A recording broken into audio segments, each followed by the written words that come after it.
3, 2, 1, go.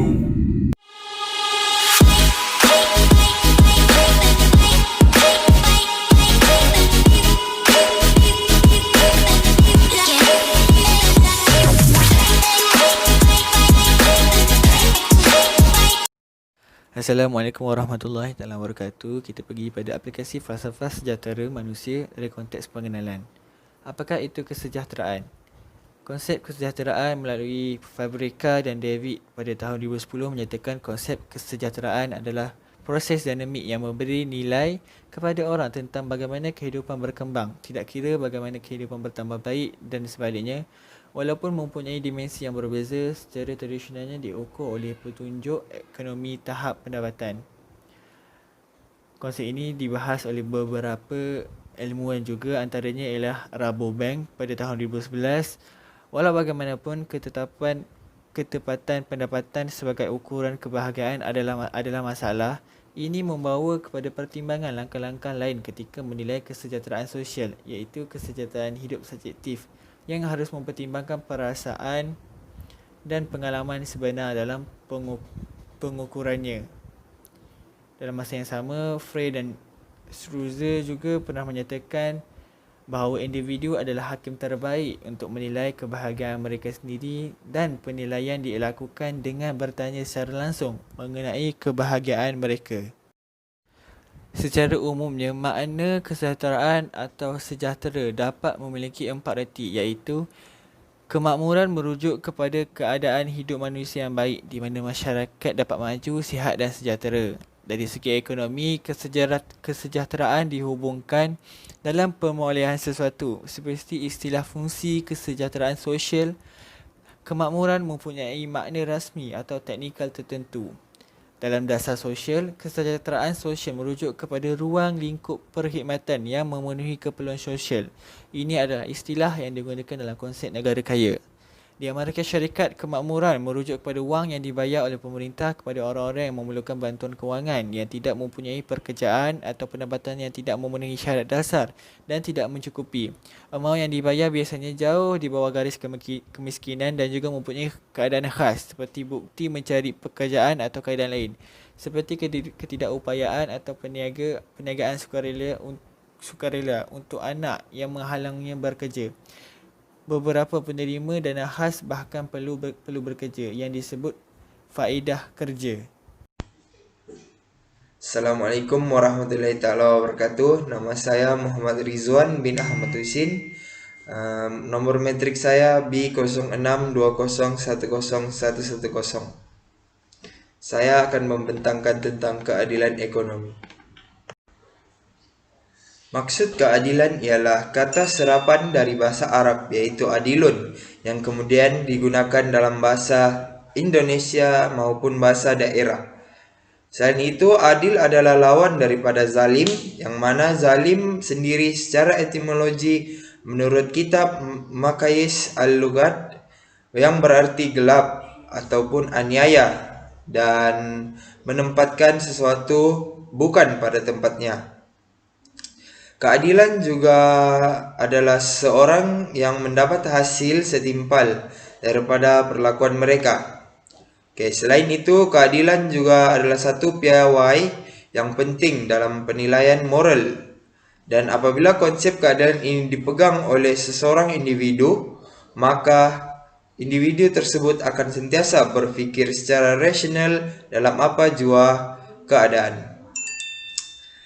Dalam perspektif syariah, keadilan telah ditekankan dalam Al-Quran sebagai misi utama para nabi yang diutus Allah, termasuk penegakan keadilan ekonomi dan penghapusan kesenjangan pendapatan. Seterusnya, keadilan ekonomi. Keadilan ekonomi ialah tingkat pendapatan dan kemampuan masyarakat memenuhi kebutuhannya. Keadilan ekonomi ini terbagi kepada 3, yaitu sistem ekonomi kapitalis, sistem ekonomi sosialis, dan sistem ekonomi Islam. Sistem ekonomi kapitalis ialah pemilik modal yang mempunyai hak terhadap modal yang dimiliki. Manakala sistem ekonomi sosialis ialah hak sama rata ataupun manusia yang mempunyai pendapatan yang sama. Akhir sekali, sistem ekonomi Islam. Sistem ekonomi Islam ini ialah hak ataupun peluang untuk mencari harta dan keredaan Allah. Sekian, terima kasih. Hai, Assalamualaikum warahmatullahi wabarakatuh. Nama saya Mizam. Hari ini saya akan berkongsi sedikit sebanyak tentang aplikasi falsafah sejahtera manusia dalam aspek keamanan dunia global. Kita pergi kepada kenali maksud aman. Aman adalah tempoh harmoni antara kumpulan sosial yang berlainan yang ditandai dengan tidak adanya kekerasan atau konflik dan tidak ada rasa takut akan keganasan. Biasanya dipahami sebagai permusuhan atau perbalahan. Perdamaian juga bermaksud ketulusan dalam menyelesaikan konflik, adanya hubungan interpersonal atau antarabangsa yang sihat atau dipulihkan, kesejahteraan dalam kesejahteraan sosial atau ekonomi, pelaksanaan kesetaraan dan peraturan pemerintahan politik. Dalam banyak bahasa, perkataan untuk keamanan juga digunakan sebagai ucapan selamat tinggal atau sebagai contoh perkataan Aloha Hawaii serta perkataan salam Arab. Dalam bahasa Inggeris, perkataan keamanan kadang-kadang digunakan sebagai ucapan selamat tinggal, terutama bagi orang mati seperti ungkapan rehatlah dengan aman. Keamanan dunia. Keamanan dunia diukur melalui Indeks Keamanan Dunia. Indeks Keamanan Dunia atau dalam bahasa Inggeris disebut Global Peace Index (GPI) adalah suatu usaha untuk mengukur kedudukan atau wilayah khusus berkenaan aspek keamanan yang dialaminya relatif suatu negara. Institut untuk Ekonomi dan Keamanan. Ia merupakan suatu produk dari indeks ini yang dibangunkan dengan kerjasama dan perbincangan bersama panel antarabangsa yang terdiri dari pakar ilmu keamanan dari pelbagai kajian keamanan institut di pelbagai peringkat. Unit kepakaran ekonomi hasil penyelaran indeks turut melibatkan perolehan data dari institut polisi dan data yang berjaya dikutip dan dihimpun. Indeks Keamanan Dunia telah terbukti sebagai kajian pertama yang melibatkan Persekitaran Damai Global yang dialami negara ini, yang melibatkan tahap dunia negara ini. Kedudukan damai ini dianggap dalam 153 negara. Seterusnya, faktor-faktor utama keamanan dunia yang diambil dari segi dalaman dan luaran. Antara faktornya ialah keamanan berasaskan penunjuk aras tertentu seperti pendapatan, pendidikan dan tahap integrasi serantau. Yang kedua, keamanan negara yang acap kali berkongsi akan aras ketulusan yang tinggi dalam pentadbiran kerajaan dan kurang rasuah. Dan yang terakhir, negara-negara yang kecil dan stabil yang merupakan sebahagian dari blok serantau yang paling mungkin untuk mendapatkan kedudukan yang lebih tinggi.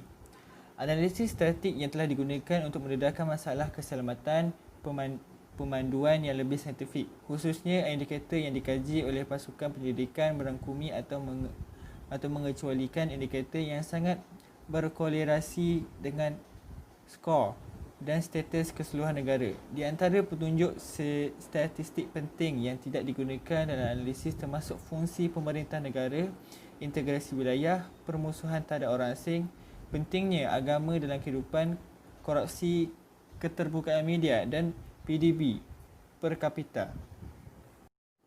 Indeks ini juga menerima beberapa kritikan kerana tidak memasukkan petunjuk khusus yang berkaitan dengan kekerasan terhadap wanita dan kanak-kanak. Penulis penyelesaian Kristian Ryan Eisler menafikan berbicara sedikit titik buta ini hanya akan membuat indeks tidak tepat. Dia juga menjelaskan beberapa kes tertentu termasuk tuntutan untuk memiliki 90% wanita di Mesir, wanita dengan pemutihan genital dan di China menurut kajian UNICEF pada tahun 2000 pembunuhan bayi perempuan masih menjadi masalah.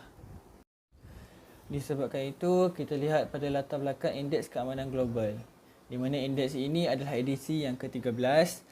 Langkah keselamatan global terkemuka di dunia yang dikeluarkan oleh Institut Ekonomi dan Keamanan IEP. Ia mengukur status konflik sosial, keselamatan dan keamanan domestik serta antarabangsa semasa dan tahap ketenteraan di 163 negara dan wilayah dengan mempertimbangkan 23 indikator. Latar belakang Institut Penyelidikan Ekonomi dan Keamanan pula adalah badan pemikir bebas antarabangsa yang didedikasikan untuk mengubah fokus dunia terhadap keamanan. Ini adalah ukuran positif yang boleh dicapai untuk kesejahteraan dan kemajuan manusia. Assalamualaikum dan selamat pagi. Nama saya Nur Farah Aina binti Muhammad Fitri. Saya daripada kelas BTMI Seksyen 1. Nombor matrik saya ialah B0620100204. Hari ini saya akan membentangkan tajuk iaitu globalisasi dan revolusi 4.0. Yang pertama ialah globalisasi. Menurut Kamus Dewan edisi kedua, globalisasi ialah fenomena yang menjadikan dunia kelihatan kecil dari segi perhubungan manusia kerana perkembangan teknologi maklumat yang pantas. Pada zaman kini, manusia lebih terdedah kepada pengaruh budaya luar. Menurut pandangan sarjana Islam iaitu Dr. Muhammad Abid Al-Jabari, globalisasi bererti penghapusan batas-batas wilayah sesebuah negara dalam interaksi ekonomi iaitu perdagangan dan keuangan serta membiarkan semua permasalahan bergerak secara bebas ke serata dunia. Menurut Dr. Taha Jabir Al-Wani, globalisasi ialah usaha pihak yang mempunyai pengaruh dan kuasa untuk mewujudkan centralization iaitu memaksa agenda ekonomi. Menurut pandangan sarjana barat pula, Oscar Ugartes, globalisasi ialah pertumbuhan dalam kegiatan ekonomi yang merentasi sepadan kebangsaan dan kerantauan. Ia dapat dilihat meningkatnya pergerakan, perkhidmatan dan barangan menerusi pelaburan dan perdagangan serta pergerakan manusia merentasi sepadan-sepadan tersebut. Menurut Trezini, globalisasi dimaksudkan sebagai integrasi ekonomi dunia yang mendalam dan meluas melalui hubungan penggunaan dan pengeluaran.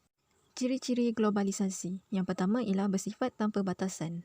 Globalisasi merupakan dunia tanpa sepadan yang menjanjikan peluang dan dugaan yang akan dimanfaatkan oleh seluruh manusia. Ia juga merupakan proses di mana sepadan negara-negara termasuk sepadan negara umat Islam akan runtuh dan seluruh alam semakin berubah. Yang kedua ialah wujud unsur-unsur sains dan teknologi. Sifat globalisasi yang berunsurkan sains dan teknologi disebabkan kehebatan serta kecanggihan teknologi maklumat dan komputer serta teknologi komunikasi serta satelit yang mendominasi ruang lingkup kehidupan manusia kini. Ketiga, wujudnya elemen dominasi iaitu penguasaan. Globalisasi bersifat dominasi atau penguasaan sesuatu pihak ke atas pihak yang lain. Elemen ini bukanlah suatu perkara yang baru, bahkan sudah lama wujud dan bertapak. Hal ini disebabkan oleh pemikiran barat adalah pusat dan paksi dunia. Seterusnya ialah impak globalisasi. Yang pertama ialah dalam bidang pendidikan. Globalisasi ini telah memberi impak serta perubahan dalam bidang pendidikan melalui pendidikan kurikulum serta sistem pendidikan. Globalisasi telah meletakkan sistem pendidikan sebagai penanda aras kemajuan sesebuah negara dan jika gagal mencapai kualiti yang diingini, dikhawatir tidak mampu bersaing dengan negara-negara lain. Seterusnya ialah dalam bidang politik. Dalam bidang politik, globalisasi telah menggalakkan pemindahan teknologi. Kemasukan teknologi moden dan pemindahan kepakaran dari negara maju dapat membangunkan ekonomi dan negara. Rakyat tempatan perlulah mempelajari kaedah pengendalian teknologi melalui usaha sama dan latihan lanjutan dalam konteks R&D tenaga manusia. Selain itu juga dalam bidang ekonomi, globalisasi juga mempengaruhi perluasan pasaran, penghapusan stok penimbal, penghapusan dasar perlindungan dan sekatan takrif dan provokasi pasaran akan memberi peluang kepada produk negara yang sedang membangun menembusi pasaran negara maju dengan hak yang sama rata. Seterusnya ialah cabaran revolusi 4.0. Revolusi 4.0 ialah trend dalam dunia perindustrian yang menggabungkan teknologi cyber dan teknologi automasi. Dalam teknologi pembuatan telah memasuki pertukaran data dan perubahan automasi. Proses pembangunan dalam industri automasi dan pengeluaran kepada tahap yang lebih hebat yang sedia ada dengan teknologi yang lebih canggih. Menurut pakar mengenai revolusi 4.0, yang pertama ialah job loss, job gain, workforce transition in a time of automation yang telah dikeluarkan oleh McKinsey Global Institute serta Menteri Perancangan Pembangunan Nasional Bambang PS Brojonegoro menyatakan pada 2030 sebanyak 400 juta hingga 800 juta orang akan mencari pekerjaan baru kerana kebanyakan pekerjaan yang dilakukan oleh manusia telah digantikan mesin atau robot. Yang kedua ialah S.T. Rubaneswaran. Beliau telah menyatakan berlaku di peringkat global yang menjadikan ekonomi Malaysia berdepan kesukaran sekiranya industri tidak bersedia dalam menghadapi persaingan. Selain itu, faktor tercetusnya revolusi 4.0. Yang pertama ialah perkembangan teknologi internet. Perkembangan ini semakin berkembang dari semasa ke semasa. Dengan ini, negara Malaysia tidak akan ketinggalan zaman dan dipandang tinggi oleh negara serata dunia. Teknologi internet ini akan memberikan kesan kepada negara untuk lebih berkembang dan lebih maju dan seiring dengan negara maju yang lain. Yang kedua ialah teknologi pembuatan robot. Dengan adanya teknologi ini, ia dapat memajukan industri supaya seiring dengan industri maju yang lain. Ia juga dapat melahirkan kemampuan untuk merancang dan mengatur robot oleh seseorang yang terlibat dalam bidang kejuruteraan. Yang ketiga ialah meneliti sumber maklumat. Ini dapat meneliti sumber maklumat dengan lebih jelas daripada sumber sahih yang boleh dipercayai. Setiap maklumat yang diperoleh mestilah diselidik dahulu sebelum mengamalkannya atau menyebarkannya kepada orang lain. Dalam revolusi 4.0, terdapat juga cabaran-cabaran yang perlu dihadapi. Yang pertama ialah kekurangan tenaga mahir. Cabaran yang dihadapi dalam revolusi 4.0 sangat mencabar apabila sukar untuk melahirkan golongan tenaga kerja yang mahir dalam bidang teknologi dan digital, kerana ia memerlukan masa yang panjang dan kos yang tinggi. Satu tinjauan telah dilakukan mendapati sebanyak 37% golongan pekerja tidak memiliki kemahiran asas digital dan ini menyebabkan masalah yang besar kepada mereka. Yang seterusnya ialah ancaman keselamatan cyber. Kewujudan revolusi ini membawa ancaman jenayah cyber yang lebih dahsyat daripada revolusi sebelum ini. Pengenalan Internet of Things iaitu internet pelbagai benda yang mengintegrasikan antara sistem cyber dan fizikal yang menimbulkan lebih banyak kelemahan dalam sistem rangkaian seperti penjenayah cyber dan ancaman penggodam. Seterusnya ialah cabaran revolusi dalam inovasi dalam pendidikan. Sistem pembelajaran dan pengajaran perlulah lebih berinovatif dan bersesuaian dengan keperluan revolusi digital supaya dapat melahirkan pelajar yang berkemahiran tinggi, berkebolehan dan berinovatif. Selain itu juga, kesukaran dalam penyelesaian dalam organisasi. Dalam masa kurang lebih 5 tahun, semua jenis perniagaan terutama dalam bidang digital, pembuatan dan automasi harus memiliki strategi digital yang matang untuk beroperasi dengan baik. Menjelang tahun 2020, kebanyakan perniagaan akan beroperasi secara pintar yang harus diurus dan dilaksanakan secara sendiri tanpa bantuan manusia.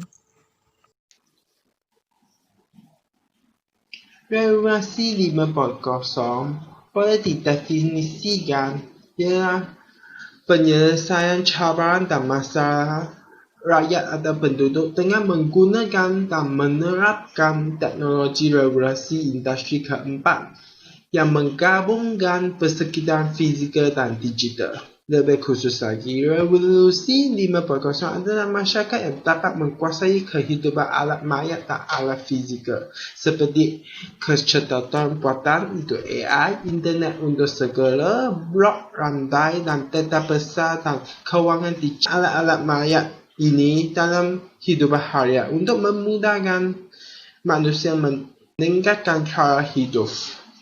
Saya akan membincangkan sektor-sektor yang dapat dibantukan oleh revolusi 5.0. Melalui sektor yang pertama ialah sektor kewangan. Melalui revolusi 5.0 akan membantukan pihak bank dan penduduk untuk menguruskan bayaran atau terima wang dan bayaran pinjaman oleh penduduk. Selain itu, revolusi 5.0 akan membantukan pihak bank kurangkan kesiapan dan menganalisis risiko bayar balik pinjaman oleh peminjam. Perkara ini boleh dilakukan melalui kecerdasan buatan iaitu AI untuk menganalisis dan memuatkan data secara automatik. Kedua ialah sektor pendidikan. Revolusi 5.0 akan membantukan sektor pendidikan untuk mengawal dan menstabilkan sistem pendidikan supaya dapat dijalankan secara rancang dan berkesan. Selain itu, para pelajar juga dapat menggunakan kemudahan-kemudahan revolusi 5.0 untuk menyelesaikan masalah dalam mendapat ilmu. Seterusnya, revolusi 5.0 juga membantukan para pelajar dan para guru untuk menjalankan PMP secara berkesan dan bila-bila masa. Sektor yang terakhir ialah sektor kesihatan. Melalui revolusi 5.0 akan membantukan doktor-doktor merancangkan rawatan pesakit. Selain itu, dia juga membantukan Kementerian Kesihatan Malaysia untuk mengawasi penularan wabak COVID-19 yang di negara Malaysia. Seterusnya, revolusi 5.0 juga membantukan pesakit untuk mengenal pastikan penyakit-penyakit seperti kencing manis, kanser kulit, dan autoimun jantung. Pembincangan kedua saya ialah cabaran yang dihadapi oleh revolusi 5.0. Untuk mencapaikan revolusi 5.0, kita mengalami banyak cabaran, iaitu memenuhi capaian internet yang baik, kos yang sangat tinggi untuk mencipta dan menjalankan ujian di kalangan masyarakat. Selain itu, masyarakat umum pengetahuan yang terhad anda juga akan menjadi satu cabaran kepada revolusi 5.0. Oleh itu, semua pihak haruslah menjalankan peranan mereka dan bertolong-menolong untuk mencapaikan revolusi 5.0 untuk meningkatkan taraf hidup negara dan memajukan negara. Akhir sekali, kesimpulannya, aplikasi falsafah sejahtera manusia. Kesejahteraan adalah proses dinamik yang memberi nilai kepada orang tentang bagaimana kehidupan berkembang, tidak kira bagaimana kehidupan itu bertambah baik ataupun sebaliknya. Seterusnya, aspek falsafah kesejahteraan manusia.